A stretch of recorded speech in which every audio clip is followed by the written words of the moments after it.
Part 5.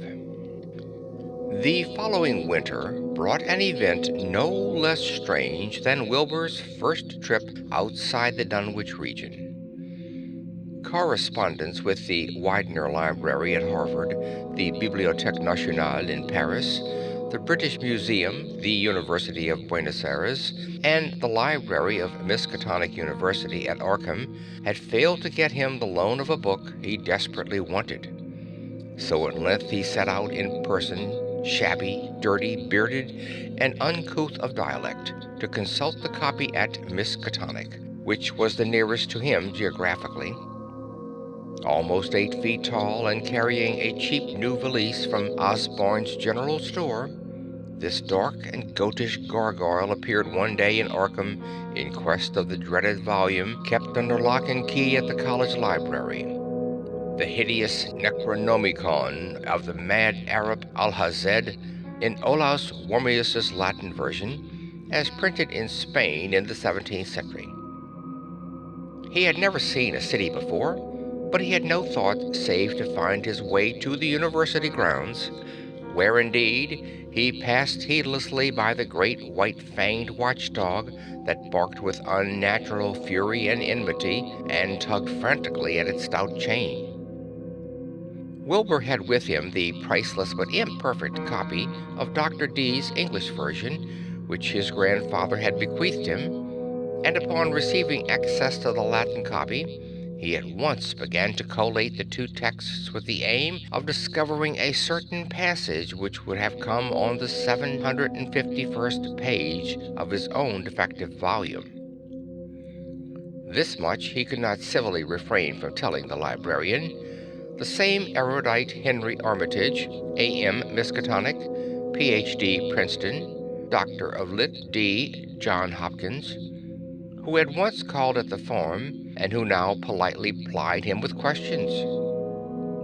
He was looking, he had to admit, for a kind of formula or incantation containing the frightful name Yog-Sothoth, and it puzzled him to find discrepancies, duplications, and ambiguities which made the matter of determination far from easy. As he copied the formula he finally chose, Dr. Armitage looked involuntarily over his shoulder at the open pages, the left-hand one of which, in the Latin version, contained such monstrous threats to the peace and sanity of the world. "Nor is it to be thought," ran the text as Armitage mentally translated it, "that man is either the oldest or the last of Earth's masters, or that the common bulk of life and substance walks alone.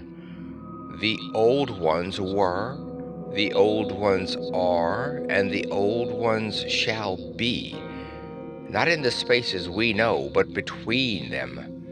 They walk serene and primal, undimensioned and to us unseen.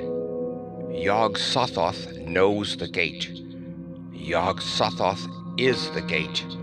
Yog-Sothoth is the key and guardian of the gate.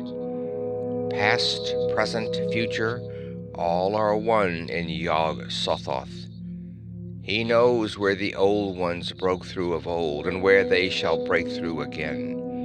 He knows where they have trod earth's fields, and where they still tread them, and why no one can behold them as they tread. By their smell can men sometimes know them near, but of their semblance can no man know, saving only in the features of those they have begotten on mankind, and of those are there many sorts, differing in likeness from man's true eidolon in that shape without sight or substance which is they. They walk unseen and foul in lonely places, where the words have been spoken and the rites howled through at their seasons. The wind gibbers with their voices, and earth mutters with their consciousness. They bend the forest and crush the city, yet may not forest or city behold the hand that smites. Kadath in the cold waste hath known them, and what man knows Kadath? The ice desert of the south, and the sunken isles of ocean hold stones whereon their seal is engraven. But who hath seen the deep frozen city or the sealed tower, long garlanded with seaweed and barnacles? Great Cthulhu is their cousin, yet can he spy them only dimly. I, Shob Niggurath, as a foulness shall ye know them. Their hand is at your throats, yet ye see them not, and their habitation is even one with your guarded threshold. Yog Sothoth is the key to the gate whereby the spheres meet. Man rules now where they ruled once. They shall soon rule where man rules now. After summer is winter, and after winter, summer. They wait patient and potent, for here they shall reign again. Dr. Armitage, associating what he was reading with what he had heard of Dunwich and its brooding presences, and of Wilbur Whateley and his dim, hideous aura that stretched from a dubious birth to a cloud of probable matricide, felt a wave of fright as tangible as a draught of the tomb's cold clamminess. The bent, goatish giant before him seemed like the spawn of another planet or dimension, like something only partly of mankind, and linked to black gulfs of essence and entity that stretched like titan phantasms beyond all spheres of force and matter, space and time. Presently, Wilbur raised his head and began speaking in that strange, resonant fashion which hinted at sound-producing organs unlike the run of mankind's. "Mr. Armitage," he said, "I calculate I got to take that book home. They's things in it I've got to try under certain conditions that I can't get here, and it'd be a mortal sin to let a red tape rule hold me up. Let me take it along, sir, and I swear there won't nobody know the difference. I don't need to tell you I'll take good care of it. It weren't me that put this D copy in the shape it is." He stopped as he saw the firm denial on the librarian's face, and his own goatish features grew crafty. Armitage, half ready to tell him he might make a copy of what parts he needed, thought suddenly of the possible consequences and checked himself. There was too much responsibility in giving such a being the key to such blasphemous outer spheres. Whatley saw how things stood and tried to answer lightly. "Well, all right, if you feel that way about it. Maybe Harvard won't be so fussy as you be." And without saying more, he rose and strode out of the building, stooping at each doorway. Armitage heard the savage yelping of the great watchdog, and studied Whatley's gorilla-like lope as he crossed the bit of campus visible from the window. He thought of the wild tales he had heard, and recalled the old Sunday stories in the Advertiser. These things and the lore he had picked up from Dunwich rustics and villagers during his one visit there. Unseen things, not of Earth, or at least not of tridimensional Earth, rushed fetid and horrible through New England's glens, and brooded obscenely on the mountain-tops. Of this he had long felt certain. Now he seemed to sense the close presence of some terrible part of the intruding horror, and to glimpse a hellish advance in the black dominion of the ancient and once passive nightmare. He locked away the Necronomicon with a shudder of disgust, but the room still reeked with an unholy and unidentifiable stench. "As a foulness shall ye know them," he quoted.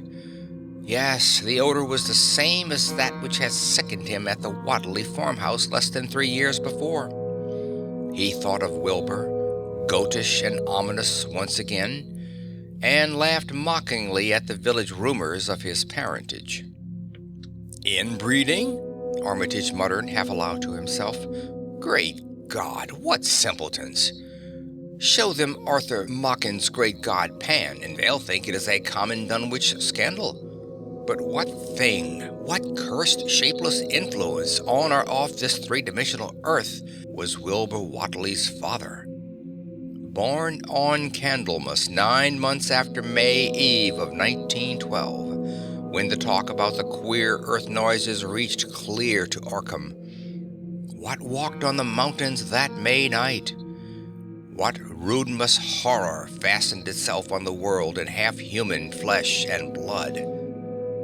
During ensuing weeks, Dr. Armitage set about to collect all possible data on Wilbur Whatley and the formless presences around Dunwich. He got in communication with Dr. Houghton of Aylesbury, who had attended old Whatley in his last illness, and found much to ponder over in the grandfather's last words as quoted by the physician. A visit to Dunwich village failed to bring out much that was new, but a close survey of the Necronomicon in those parts which Wilbur had sought so avidly seemed to supply new and terrible clues to the nature, methods, and desires of the strange evil so vaguely threatening this planet. Talk with several students of archaic lore in Boston and letters to many others elsewhere gave him a growing amazement which passed slowly through varied degrees of alarm to a state of really acute spiritual fear. As the summer drew on, he felt dimly that something ought to be done about the lurking terrors of the upper Miskatonic Valley and about the monstrous being known to the world as Wilbur Whatley. Part 6. The Dunwich Horror itself came between Lammas and the equinox in 1928, and Dr. Armitage was among those who witnessed its monstrous prologue. He had heard, meanwhile, of Whatley's grotesque trip to Cambridge, and of his frantic efforts to borrow or copy from the Necronomicon at the Widener Library. Those efforts had been in vain, since Armitage had issued warnings of the keenest intensity to all librarians having charge of the dreaded volume. Wilbur had been shockingly nervous at Cambridge, anxious for the book, yet almost equally anxious to get home again, as if he feared the results of being away long. Early in August, the half-expected outcome developed, and in the small hours of the 3rd, Dr. Armitage was awakened suddenly by the wild, fierce cries of the savage watchdog on the college campus. Deep and terrible, the snarling, half-mad growls and barks continued, always in mounting volume, but with hideously significant pauses. Then there rang out a scream from a wholly different throat. Such a scream as roused half the sleepers of Arkham and haunted their dreams ever afterward. Such a scream as could come from no being born of Earth or wholly of Earth. Armitage hastened into some clothing and rushed across the street and lawn to the college buildings, saw that others were ahead of him, and heard the echoes of a burglar alarm still shrilling from the library. An open window showed black and gaping in the moonlight. What had come had indeed completed its entrance, for the barking and the screaming, now fast fading into a mixed low growling and moaning, proceeded unmistakably from within.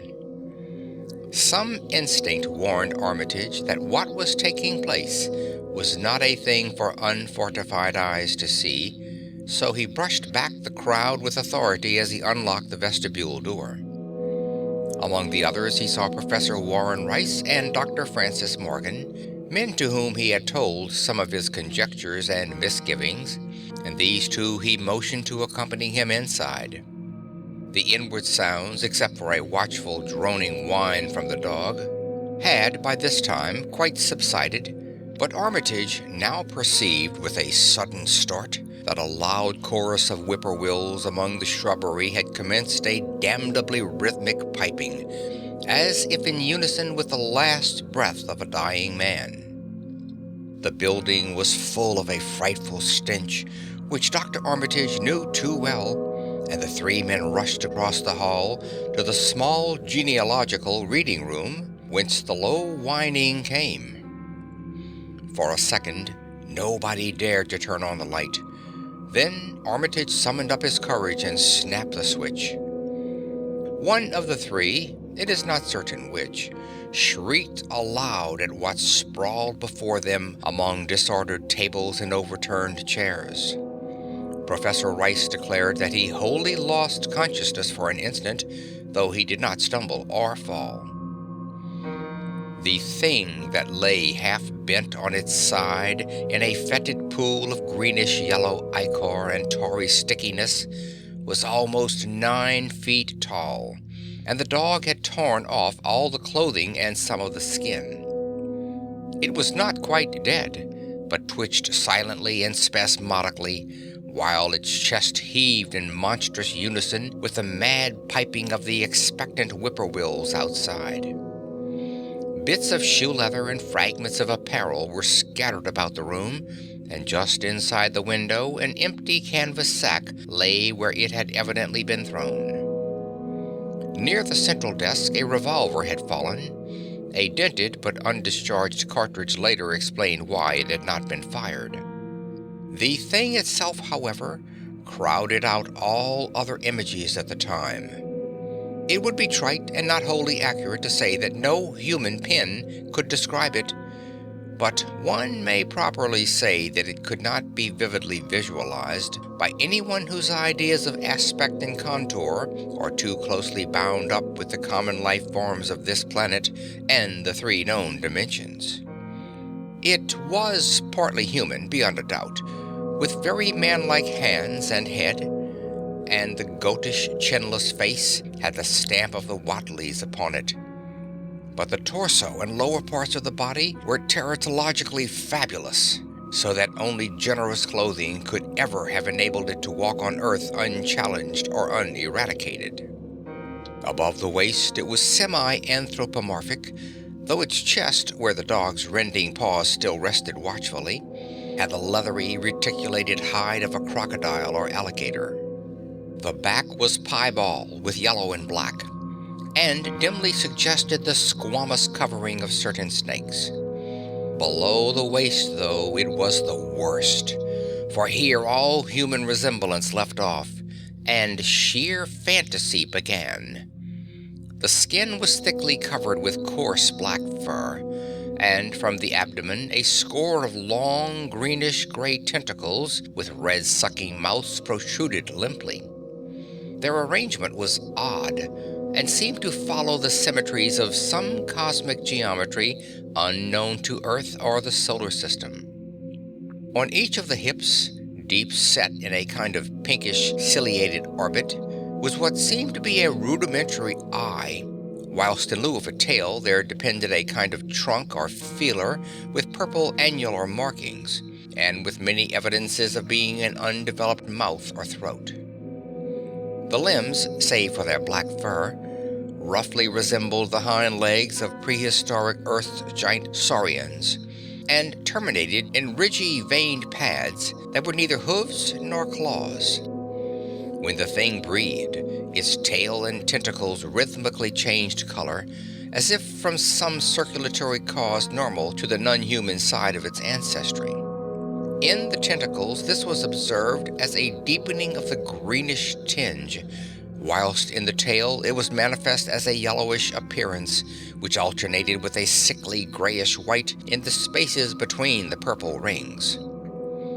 Of genuine blood there was none, only the fetid greenish-yellow ichor, which trickled along the painted floor beyond the radius of the stickiness, and left a curious discoloration behind it.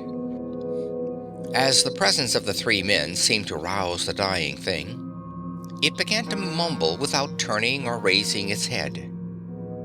Dr. Armitage made no written record of its mouthings, but asserts confidently that nothing in English was uttered. At first the syllables defied all correlation with any speech of Earth, but toward the last there came some disjointed fragments, evidently taken from the Necronomicon, that monstrous blasphemy in quest of which the thing had perished. Those fragments, as Armitage recalls them, ran something like "Ngah, ngah, ngah," Bohashach, Yach, Yog Sothoth, Yog Sothoth. They trailed off into nothingness as the whippoorwills shrieked in rhythmical crescendos of unholy anticipation. Then came a halt in the gasping, and the dog raised his head in a long, lugubrious howl. A change came over the yellow, goatish face of the prostrate thing, and the great black eyes fell in appallingly. Outside the window, the shrilling of the whippoorwills had suddenly ceased, and above the murmurs of the gathering crowd there came the sound of a panic-struck whirring and fluttering. Against the moon, vast clouds of feathery watchers rose and raced from sight, frantic at that which they had sought for prey. All at once the dog started up abruptly, gave a frightened bark, and leaped nervously out the window by which it had entered. A cry rose from the crowd, and Dr. Armitage shouted to the men outside that no one must be admitted till the police or medical examiner came. He was thankful that the windows were just too high to permit of peering in, and drew the dark curtains carefully down over each one. By this time, 2 policemen had arrived, and Dr. Morgan, meeting them in the vestibule, was urging them for their own sakes to postpone entrance to the stench-filled reading room till the examiner came and the prostrate thing could be covered up. Meanwhile, frightful things were taking place on the floor. One need not describe the kind and rate of shrinkage and disintegration that occurred before the eyes of Dr. Armitage and Professor Rice. But it is permissible to say that, aside from the external appearance of face and hands, the really human elements in Wilbur Whately must have been very small. When the medical examiner came, there was only a sticky whitish mass on the painted boards, and the monstrous odor had nearly disappeared. Apparently, Whately had had no skull or bony skeleton, at least in any true or stable sense. He had taken somewhat after his unknown father. Part 7. Yet, all this was only the prologue of the actual Dunwich horror. Formalities were gone through by bewildered officials, abnormal details were duly kept from press and public, and men sent to Dunwich and Aylesbury to look up property and notify any who might be heirs of the late Wilbur Whately. They found the countryside in great agitation, both because of the growing rumblings beneath the domed hills, and because of the unwanted stench and the surging, lapping sounds which came increasingly from the great empty shell formed by Whately's boarded-up farmhouse. Earl Sawyer, who tended the horse and cattle during Wilbur's absence, had developed a woefully acute case of nerves.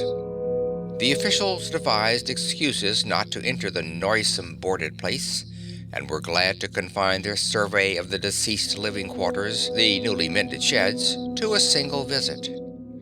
They filed a ponderous report at the courthouse in Aylesbury, and litigations concerning airship are said to be still in process among the innumerable Whateleys, decayed and undecayed, of the upper Miskatonic Valley.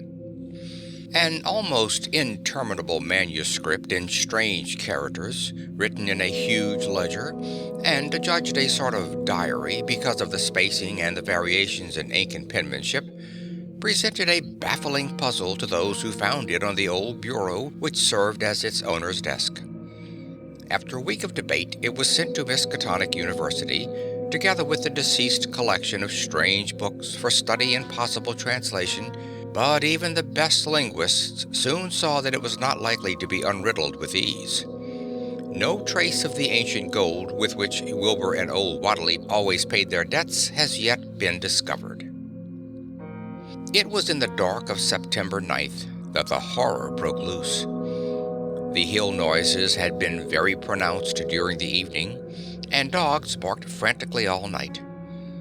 Early risers on the 10th noticed a peculiar stench in the air. About 7 o'clock, Luther Brown, the hired boy at George Corey's between Cold Spring Glen and the village, rushed frenziedly back from his morning trip to 10-Acre Meadow with the cows. He was almost convulsed with fright as he stumbled into the kitchen, and in the yard outside the no less frightened herd were pawing and lowing pitifully, having followed the boy back in the panic they shared with him. Between gasps, Luther tried to stammer out his tale to Mrs. Corey. Up there in the road beyond the glen, Miss Corey, there's something been there. It smells like thunder, and all the bushes and little trees is pushed back from the rut like they'd a house been moved along of it. And that ain't the worst neither. There's prints in the rud, Miss Corey. Great round prints as big as barrelheads, all sunk down deep like an elephant had been along, only they's a sight more than 4 feet could make. I looked at one or two afore I run, and I see every one was covered with lines spreading out from one place like as if big palm leaf fans. Twice or 3 times as big as any they is had a been pounding down into the rud. And the smell was awful, like what it was around Wizard Watley's old house. Here he faltered and seemed to shiver afresh with the fright that had sent him flying home. Mrs. Corey, unable to extract more information, began telephoning the neighbors, thus starting on its rounds the overture of panic that heralded the major terrors. When she got Sally Sawyer, housekeeper at Seth Bishop's, the nearest place to Watley's, it became her turn to listen instead of transmit, for Sally's boy, Chauncey, who slept poorly, had been up on the hill toward Watley's and had dashed back in terror after one look at the place and at the pasturage where Mr. Bishop's cows had been left out all night. "Yes, Miss Corey," came Sally's tremulous voice over the party wire. "Chancey, he just come back a-posting in and couldn't have talk for being scared. He says old Watley's house is all blowed up, with the timbers scattered around like they been dynamite inside. Only the bottom floor ain't, though, but it's all covered with the kind of tar-like stuff that smells awful and drips down off in the edges onto the ground where the side timbers is blowed away. And they's awful kinder marks in the yard, too. Great round marks, bigger round than a hog's head, and all sticky with stuff like is on the blowed-up house. Chauncey, he says they lead off into the meadows, where a great swath widening a barn is matted down, and all the stone walls tumbled every which way wherever it goes.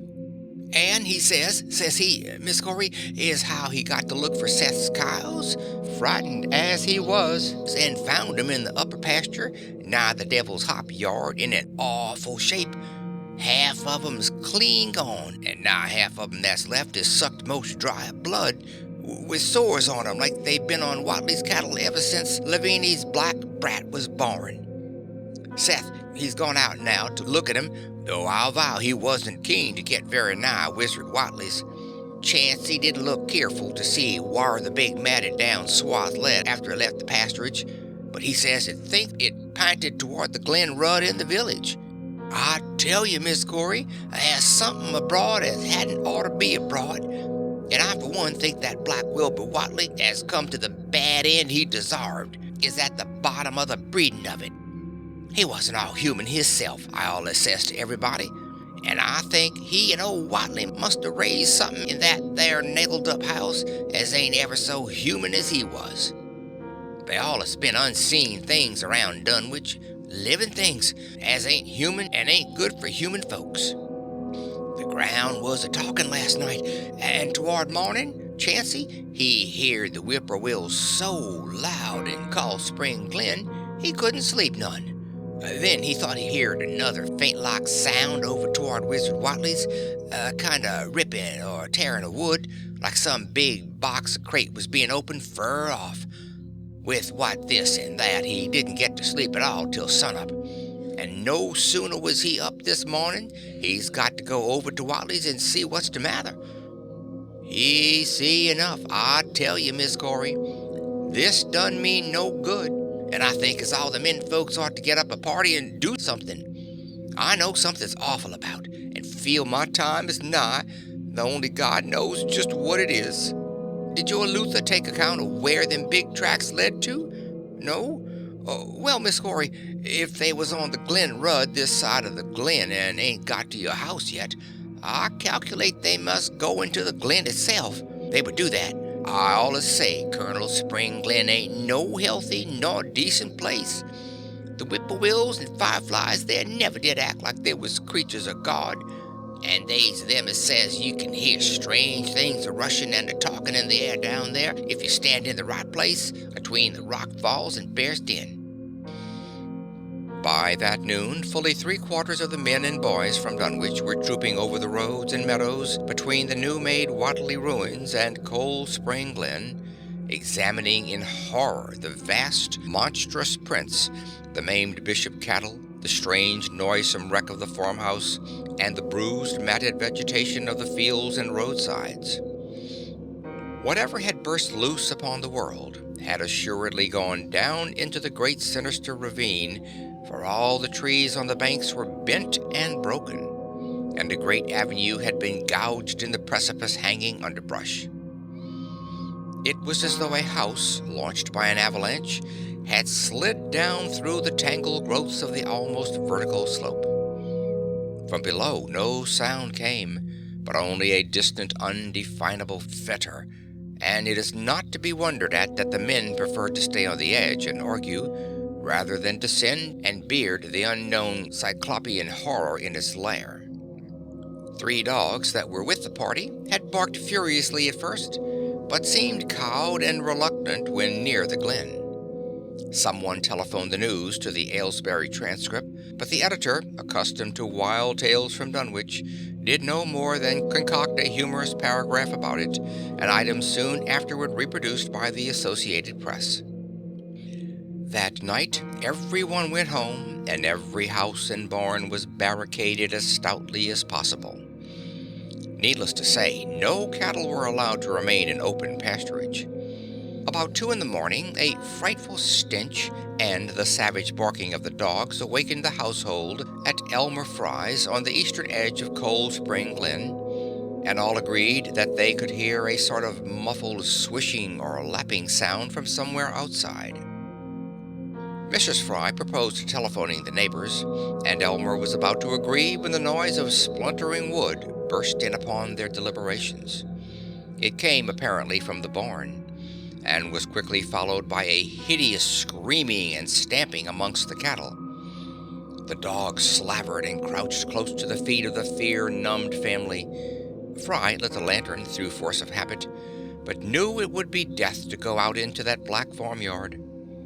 The children and the womenfolk whimpered, kept from screaming by some obscure vestigial instinct of defense which told them their lives depended on silence. At last, the noise of the cattle subsided to a pitiful moaning, and a great snapping, crashing, and crackling ensued. The Frys, huddled together in the sitting-room, did not dare to move until the last echoes died away far down in Cold Spring Glen. Then, amidst the dismal moans from the stable and the demoniac piping of late whippoorwills in the glen, Selina Fry tottered to the telephone and spread what news she could of the second phase of the horror. The next day, all the countryside was in a panic, and cowed, uncommunicative groups came and went where the fiendish thing had occurred. 2 tightened swaths of destruction stretched from the glen to the Fry farmyard. Monstrous prints covered the bare patches of ground, and one side of the old red barn had completely caved in. Of the cattle, only about a quarter could be found and identified. Some of these were in curious fragments, and all that survived had to be shot. Earl Sawyer suggested that help be asked from Aylesbury or Orkham, but others maintained it would be of no use. Old Zebulon Watley, of a branch that hovered about halfway between soundness and decadence, made darkly wild suggestions about rites that ought to be practiced on the hilltops. He came of a line where tradition ran strong, and his memories of chanting in the great stone circles were not altogether connected with Wilbur and his grandfather. Darkness fell upon a stricken countryside, too passive to organize for real defense. In a few cases, closely related families would band together and watch in the gloom under one roof, but in general there was only a repetition of the barricading of the night before, and a futile, ineffective gesture of loading muskets and setting pitchforks handily about.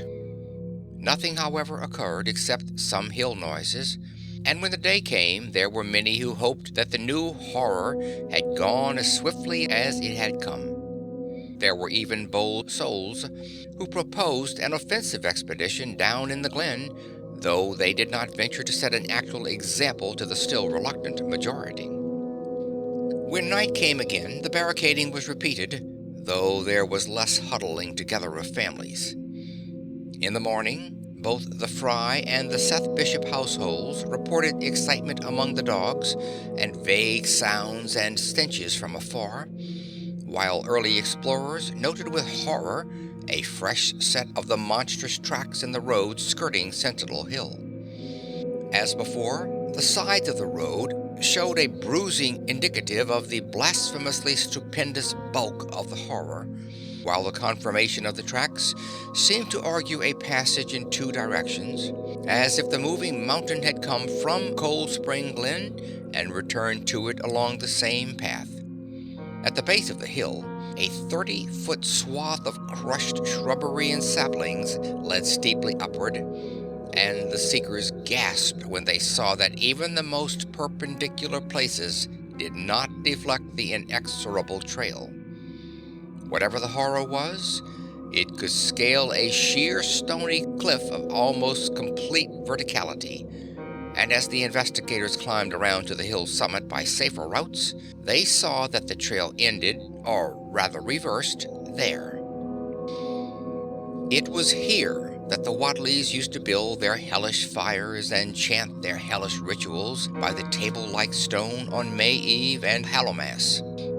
Now that very stone formed the center of a vast space thrashed about by the mountainous horror, whilst upon its slightly concave surface was a thick, fetid deposit of the same tarry stickiness observed on the floor of the ruined Wadley farmhouse when the horror escaped. Men looked at one another and muttered. Then they looked down the hill. Apparently the horror had descended by a route much the same as that of its ascent. To speculate was futile. Reason, logic, and normal ideas of motivation stood confounded. Only old Zebulon, who was not with the group, could have done justice to the situation or suggested a plausible explanation. Thursday night began much like the others, but it ended less happily. The whippoorwills in the glen had screamed with such unusual persistence that many could not find sleep, and about 3 a.m. all the party telephones rang tremulously. Those who took down their receivers heard a fright-mad voice shriek out, "Help! Oh my God!" And some thought a crashing sound followed the breaking off of the explanation. There was nothing more. No one dared do anything, and no one knew till morning whence the call came. Then those who had heard it called everyone on the line, and found that only the Frys did not reply. The truth appeared an hour later, when a hastily assembled group of armed men trudged out to the Fry place at the head of the glen. It was horrible, yet hardly a surprise. There were more swaths and monstrous prints, but there was no longer any house. It had caved in like an eggshell, and amongst the ruins, nothing living or dead could be discovered. Only a stench and a tarry stickiness. The Elmer Frys had been erased from Dunwich. End of Part 7. End of Section 2.